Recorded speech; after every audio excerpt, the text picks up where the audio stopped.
Liyas world of ഇംഗ്ലീഷിലേക്ക് എല്ലാവർക്കും സ്വാഗതം. അപ്പോൾ എല്ലാവരും സ്കൂളിലൊക്കെ പോയി തുടങ്ങിയില്ലേ? മഴയാണ്, തണുപ്പാണ്, എന്നാലും നമുക്ക് സ്കൂളിൽ പോകാതിരിക്കാൻ പറ്റില്ലല്ലോ അല്ലേ? നമ്മൾ സ്കൂളിൽ പോയേ പറ്റുള്ളൂ. ഓക്കെ, അപ്പോൾ എല്ലാവർക്കും നല്ലൊരു ദിവസം ആശംസിക്കുന്നു. നമ്മൾ ഇന്ന് നോക്കാൻ പോകുന്നത് വെർബ് നമ്മൾ പഠിച്ചു അല്ലേ? What is a verb? Verb are action words. Verbs are action words അല്ലേ? നമ്മൾ ചെയ്യുന്ന ഓരോ ആക്ഷൻസിനെയും ഓരോ പ്രവൃത്തികളെയാണ് നമ്മൾ വെർബ് എന്ന് പറയുന്നത് അല്ലേ? നമ്മൾ ചെയ്യുന്ന പ്രവൃത്തികളെയാണ് നമ്മൾ വെർബ്സ് എന്ന് പറയുന്നത്. അങ്ങനെ കുറേ ടൈപ്സ് ഉണ്ട്. വെർബിൻ്റെ തന്നെ കുറേ ടൈപ്സ് ഉണ്ട്, ഡിവിഷൻസ് ഉണ്ട്. അപ്പം നമ്മളത് ചെറുതായിട്ടൊന്ന് നോക്കി പോവാം. ഡീറ്റെയിൽ ആയിട്ട് നമുക്ക് പിന്നെ പഠിക്കാം. അപ്പോൾ ഫസ്റ്റ് വേർബ് എന്ന് പറയുന്നത് ആക്ഷൻ വേർബാണ്. ആക്ഷൻ വേർബ് എന്ന് പറഞ്ഞാൽ തന്നെ നമ്മൾ എക്സ്പ്രസ് ചെയ്യുന്ന ആക്ഷൻസിനാണ് ആക്ഷൻ വേർബ്സ് എന്ന് പറയുന്നത്. അതായത് ഹി വാക്സ് എവ്രി മോർണിംഗ്, എല്ലാ ദിവസവും അവൻ നടക്കുന്നു എന്ന് പറയുന്നു. ഹി വാക്സ് എവ്രി മോർണിംഗ്, അതായത് അവൻ ചെയ്യുന്ന ഒരു ആക്ഷനാണ് എന്ത്? വാക്സ് എന്നുള്ളത്, നടക്കുന്നു എന്നുള്ളത് എന്നും അവൻ ചെയ്യുന്ന ഒരു പ്രവൃത്തിയാണ്. അങ്ങനെ നമ്മുടെ ആക്ഷൻ പ്രവൃത്തിനെയാണ്, നമ്മൾ ചെയ്യുന്ന പ്രവൃത്തികളെയാണ് നമ്മൾ ആക്ഷൻ വേർബ്സ് എന്ന് പറയുന്നത്.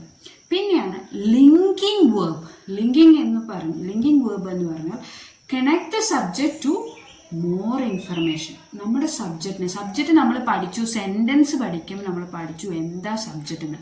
The first part of a sentence is known as a subject. നമ്മളുടെ വാക്യത്തിലെ സെൻറ്റൻസിലെ ആദ്യത്തെ പാർട്ടിനാണ് നമ്മൾ സബ്ജക്റ്റ് എന്ന് പറയുക. ആ സബ്ജക്റ്റിനെ കുറിച്ച് കൂടുതൽ അറിവ് തരുന്ന വേർബ്സിനാണ് നമ്മൾ ലിങ്കിങ് വേർബ് എന്ന് പറയുക. ഷീ ഈസ് എ ടീച്ചർ, അവൾ ഒരു അധ്യാപികയാണ് എന്ന് പറയുന്നത് അവൾ എന്ന സബ്ജക്റ്റിനെ കുറിച്ച് നമുക്ക് കൂടുതൽ അറിവ് തരികയാണ്. അവൾ എന്ന സബ്ജക്റ്റ് എന്താണ്? She is A teacher. നോക്കാൻ പോകുന്നത് ഹെൽപ്പിംഗ് വേർബ്സ് ആണ്.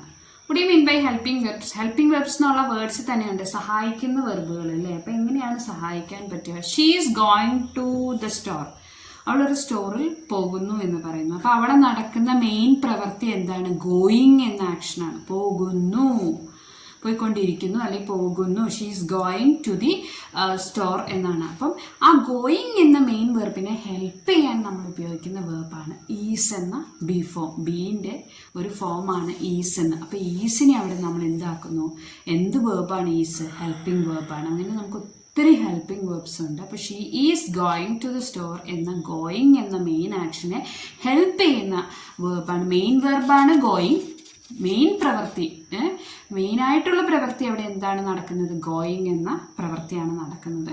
ആ ഗോയിങ് എന്ന മെയിൻ പ്രവൃത്തിയെ സഹായിക്കുന്ന സഹായക്രിയയായിട്ടാണ് ഈസ് ഫങ്ഷൻ ചെയ്യുന്നത്. അതാണ് ഹെൽപ്പിംഗ് വേർബ്സ്. ഡീറ്റെയിൽ ആയിട്ട് നമുക്ക് ഹെൽപ്പിംഗ് വേർബ്സ് ഡീറ്റെയിൽ ആയിട്ട് പിന്നീട് നോക്കാം.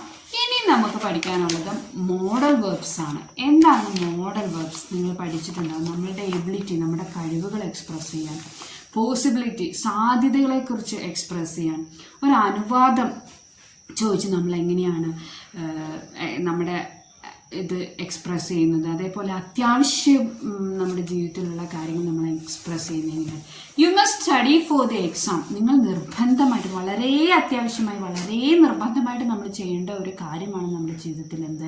You must study for the exam എന്നുള്ളത്. ക്യാൻ ഐ ഗെറ്റ് ഇൻ, ഞാൻ അങ്ങോട്ട് അകത്തോട്ട് വന്നൂടെ. ക്യാൻ എന്നുള്ളത് ഒരു മോഡൽ വേർബാണ്. അതേപോലെ തന്നെ ഒരു സാധ്യത, ഇറ്റ് മേ റെയിൻ ടുഡേ, ഇന്ന് മഴ പെയ്തേക്കാം.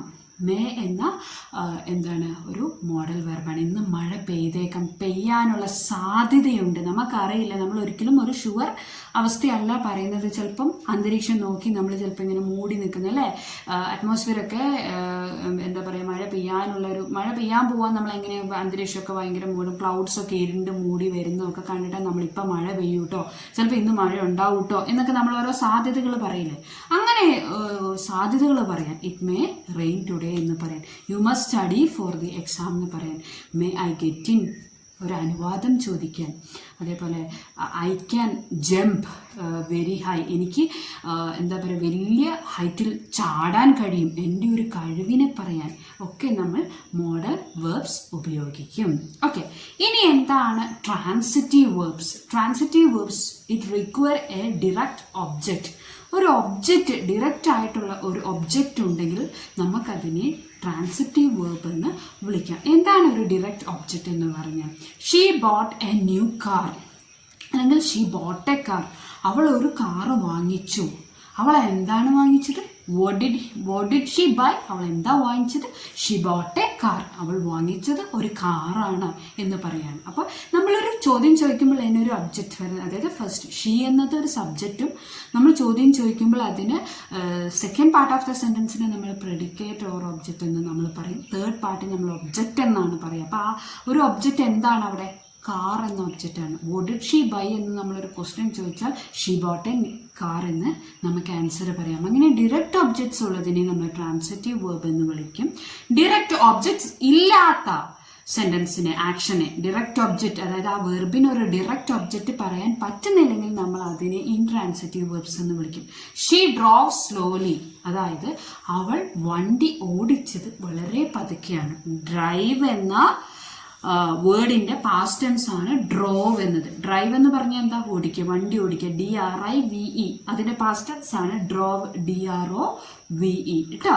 She drove the car or the vehicle slowly എന്ന് പറയുന്നത്. എങ്ങനെയാണ് അവൾ വണ്ടി ഓടിച്ചത്? സ്ലോലി. പക്ഷെ അതിനവിടെ ഒരു ഡയറക്റ്റ് ഒബ്ജക്റ്റ് ഇല്ല, പതുക്കെ ഓടിച്ചു എന്നേ ഉള്ളൂ. അതാണ് ഇൻട്രാൻസിറ്റീവ് വേർബ്സ് എന്ന് പറയുന്നത്. Okay, hope you have understood. നിങ്ങൾക്ക് മനസ്സിലാവുന്നതെന്ന് വിശ്വസിക്കുന്നു. ഡീറ്റെയിൽ ആയിട്ട് നമ്മൾ ട്രാൻസിറ്റീവും ഇൻട്രാൻസിറ്റീവും ഡയറക്റ്റ് ഒബ്ജക്റ്റും ഇൻഡയറക്റ്റ് ഒബ്ജക്ട്സും നമ്മൾ നോക്കി പഠിക്കുന്നതാണ് കേട്ടോ. ഇനി റെഗുലർ വേർബ്സ് നമ്മൾ എപ്പോഴും കേൾക്കുന്നതാണ്. Regular verbs, irregular verbs. എന്താണ് റെഗുലർ വേർബ്സ്? നമ്മളുടെ വേർബിന്റെ കൂടെ ഡയറക്ട്ലി ED ആഡ് ചെയ്ത് പാസ്റ്റ് ടെൻസ് ഉണ്ടാക്കുന്ന വേർബ്സിനെയാണ് നമ്മൾ റെഗുലർ വേർബ്സ് എന്ന് പറയുന്നത്. അതായത് ദേ പ്ലേഡ് ടെന്നീസ് യെസ്റ്റർഡേ, അവർ ഇന്നലെ ടെന്നീസ് കളിച്ചു. ദേ പ്ലേഡ്, പ്ലേ എന്ന വേർബിന്റെ കൂടെ ED ചേർക്കുമ്പോഴാണ് എന്താവുന്നത്? ആ വെർബ് പ്ലേഡ് എന്ന പാസ്റ്റ് ടെൻസ് ആവുന്നത്. കളിക്കുന്നു, പ്ലേ, കളിച്ചു, പ്ലേഡ്. ഓക്കെ, അപ്പൊ ED ചേർക്കുമ്പോൾ അങ്ങനെയുള്ള വെർബുകളെ പ്ലേഡ്, വാക്ഡ്, സ്റ്റഡീഡ് എന്നൊക്കെ പറയുന്ന വെർബുകൾ, ED ചേർക്കുന്ന വെർബുകൾ, ED ചേർക്കാൻ പറ്റുന്ന വെർബുകളെ നമ്മൾ എന്ത് വിളിക്കുന്നു? റെഗുലർ വെർബ്സ് എന്ന് വിളിക്കുന്നു. പക്ഷെ നമ്മുടെ വേർബ്സിൽ ED ചേർക്കാൻ പറ്റാത്ത വേർബ്സും ഉണ്ട്. ഇപ്പോൾ ഗോ എന്ന വേർഡിന്റെ പാസ്റ്റ് ടെൻസ് വെന്റ് ആണ്. വെന്റഡ് എന്ന് നമ്മൾ പറയില്ല, ഇല്ലേ? ഗോവുഡ് എന്ന് പറയുമോ? ഇല്ല, it is very utter nonsense ആണ്, അല്ലേ? ഗോ എന്ന വേർഡിന്റെ പാസ്റ്റ് ടെൻസ് എന്താണ്? വെന്റ് ആണ്. അപ്പൊ അവിടെ നമ്മൾ ED ചേർക്കുന്നില്ല.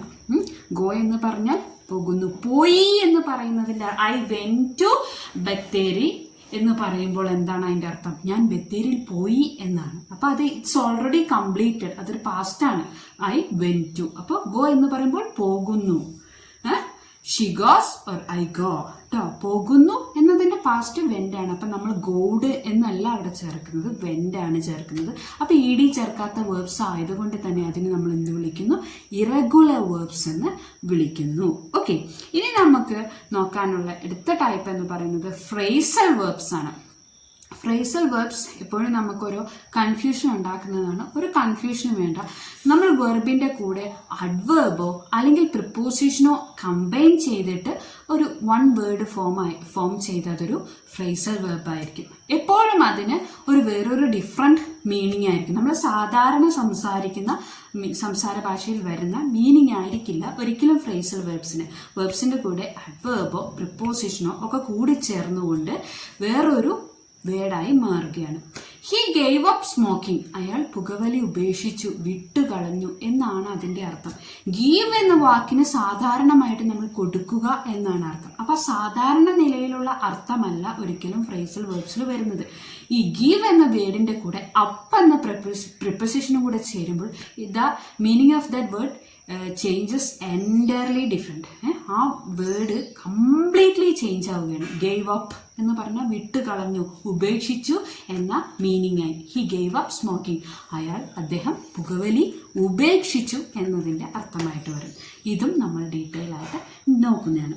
ഇനി next verb is stative verb. Stative verb എന്ന് പറഞ്ഞാൽ എന്താ? Describe a state or condition. നമ്മളുടെ ഇപ്പോഴത്തെ അവസ്ഥ എങ്ങനെയാണെന്ന് ഡിസ്ക്രൈബ് ചെയ്യുന്നതാണ്.